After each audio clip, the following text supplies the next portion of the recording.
Good afternoon guys. Ako pala si Aldo Revivas, nagbabalik po na mag-share ng tips para sa mga aspirant butcher dito sa gustong magplano mag-abroad dito sa New Zealand. So, yung mga nag-PM sa akin at saka nag-message request, hindi ko po sila nasagot ng hindi ko sila message ng na-reply agad. So meron isa-isa ko kayo sasagutin. So, dito po sa message request ko, merong nagtatanong kung si Jarbs Abrenica Harvin kung, Sir, dapat ba marunong ka sa dalawang pork at beef pork lang kasi masterize ko? So, ang masasagot ko po dyan is kahit pork o beef, as long as marunong ka mag-handle ng knife, as long as marunong ka mag-honing ng kutsilyo mo. Kasi hindi naman basihan dito kung pagdating mo dito is kahit 20 years or sa Davao ka mag-work or tagal ka na sa industry ng butcher, pagdating mo talaga dito is back to zero ka talaga. Kasi merong magtuturo sa'yo kung paano mag-proper dito kasi iba kasi dito, standard kasi nila sa kanila. Hindi ka merong tutors sa tabi mo para turuan ka kung ano yung dapat mong gawin. So, yun. So, ito naman si Marlon. Good day, sir. Anong agency legit? Marami namang legit na agency dito, hindi lang sa Canstop. So, Canstop ako. So, yung mga legit na agency po dito is Advanced Personnel, ISM, Crusader, or tsaka Canstop. Yun lang po yung narinig ko na mga legit na agency dito. Ito din si Macario Jose Jr. Anong agency mo dis? Boss, Canstop boss. So, sir, baka pwede po makahingi ng email ni ma'am yung direct. Meron na po akong nilagay dyan sa butcher, yung verification at uk.com. Since ngayon is parang dito is nag-lockdown pa yung planta namin, so off-season pa. Kasi sa mga kasama ko is off-season nila ngayon, 1 month sila standby sa Mataura Alliance plant. Pero meron kaming mga kasama dito is na punta sila sa Auckland meat processing. So, possible baka doon na sila kasi parang gusto na sila sa planta. So, yun yung mga kasama namin dito sa Alliance. So, ako, thankful po ako na naiwan ako dito. 4 lang kami ng kasama ko. So, hindi naman ibig sabihin na hindi sila lucky na napunta sila. Siguro, it's God's plan for them. So, yun. Taga-Sara ko. Pangarap ko ding makapunta sa NC Butcher si Alvin Paul. So, Paul, ang payo ko lang sa'yo is porsigido ka lang, laban lang. Continuous mo lang yung pangarap mo. Wala namang masamang mangarap sa mga taong nagpupursigi. Laban lang. Kasi ganyan lang talaga tayo sa Pinas. Kailangan mag-abroad talaga para magbagong buhay, para ma-sustain yung ating family needs dyan. Kasi ang hirap talaga dyan. Alam ko yan. So, ang payo ko lang sa'yo is porsige ka lang, laban lang pre.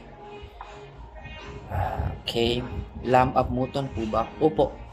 Sa yung pag-start ko dito is January 6 kasi ako nagdating dito January 6, 2023. Tapos nag-rest pa kami ng days kasi nag-induction pa kami. Nagpa-medical. Kailangan talaga if pagpa-medical ka dito is kailangan yung mga is vital sign is condition talaga kasi meron kami mga kasama dito na batch 2. Pagdating dito is high blood siya, hypertension. So days, mga 3 days, 4 days hindi siya pina-work. Yung mga kasama niya na 4 is dineploy na. So siya na lang yung naiwan. So kailangan talaga kahit advice ko lang sa mga taong nangangarap dito nga meron na silang ticket papunta dito. Wag mo nang magsaya kasi alam natin na pagdating dito is meron namang repeat na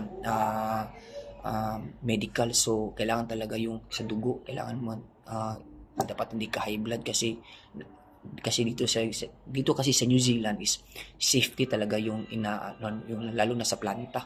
Kailangan talaga condition ka talaga pagdating na sa labanan, sa digmaan ito. Yan po. So kasi may naman sa 8 months na experience ko dito is yun talaga yung yung na-observe ko dito sa sa planta. So sa Sir Joseph, yung sagutin ko, salamat muton po ba? Oh yes sir.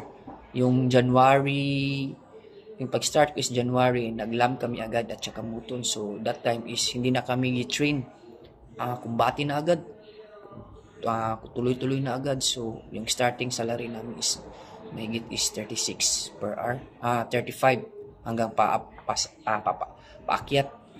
So yung mga laborers dito is 30 lang talaga sila laborers.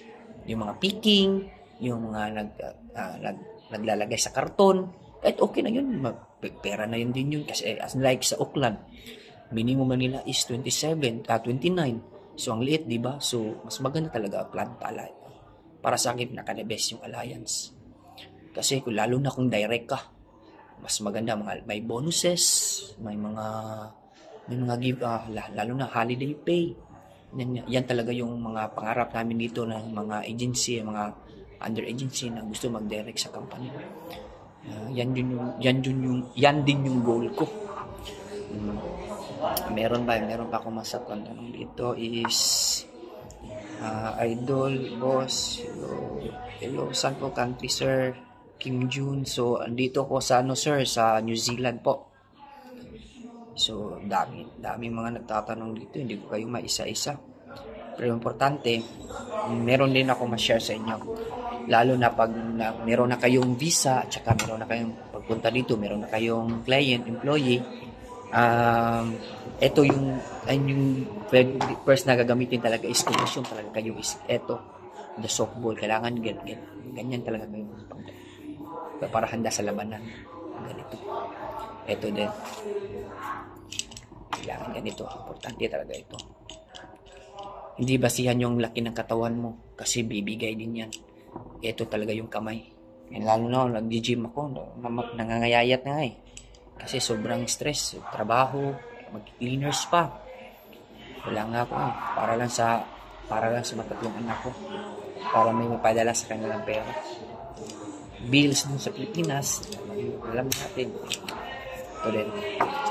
At saka ito din, meron din akong advice kung paano kuha ng sasakyan. So, eto, meron ako dito, pagdating ko dito is meron ako una nakasasakyan dito.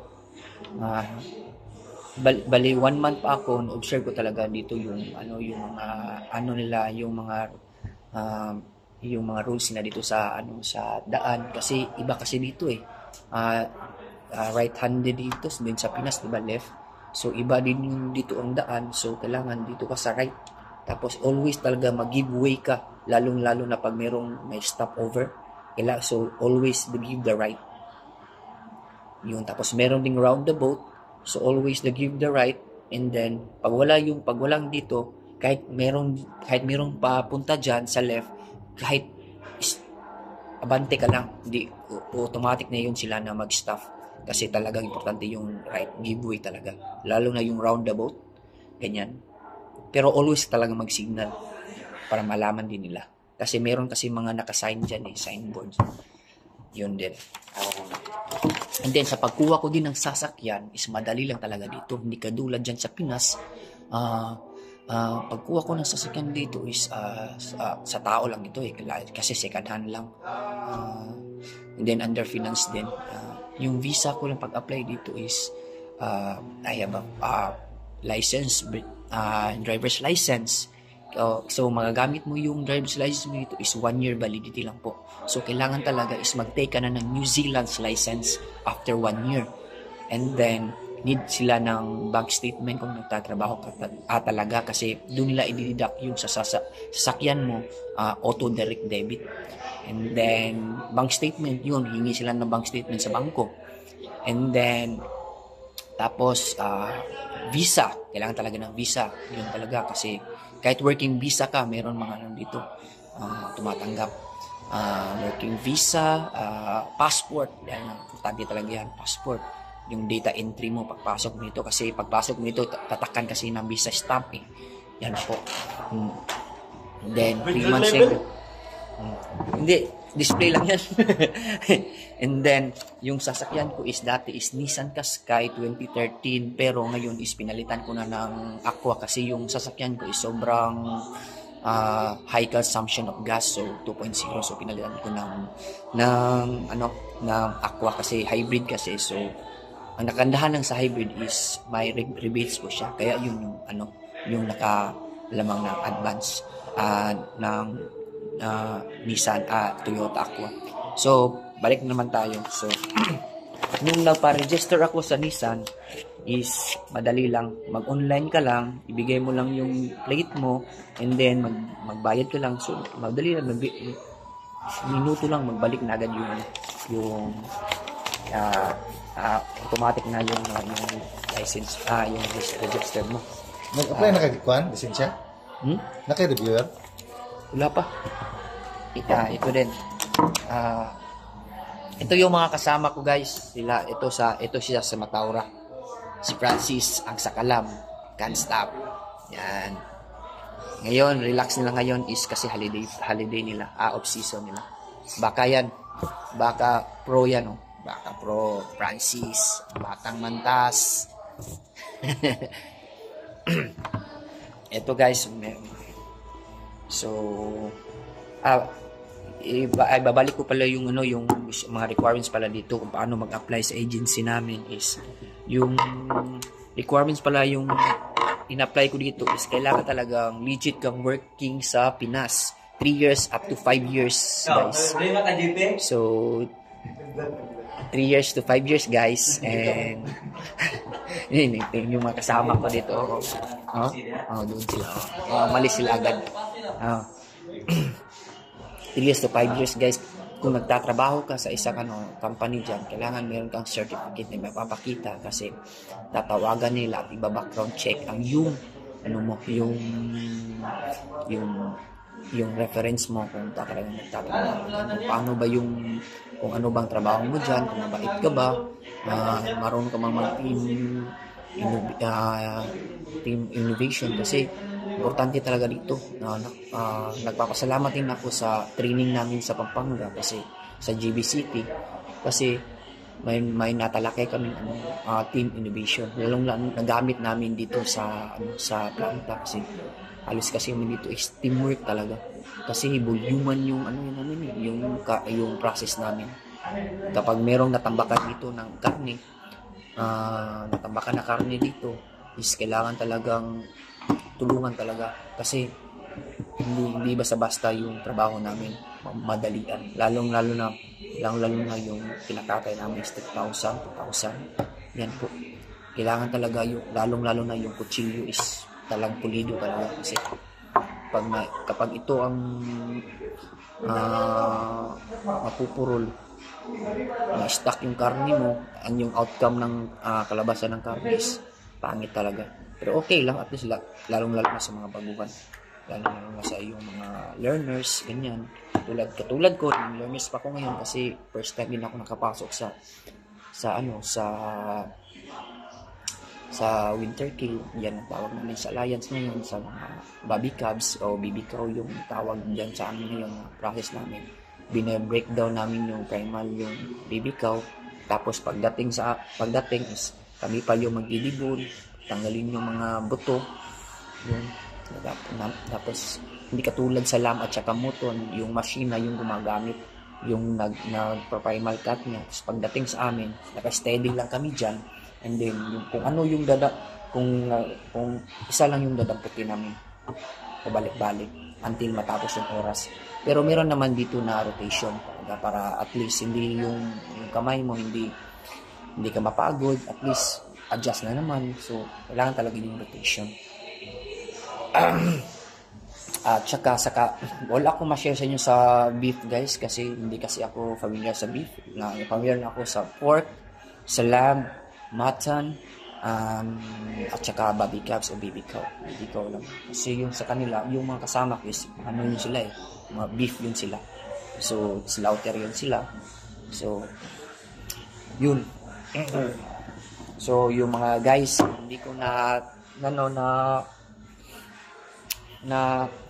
nasagot yung mga tanong nila is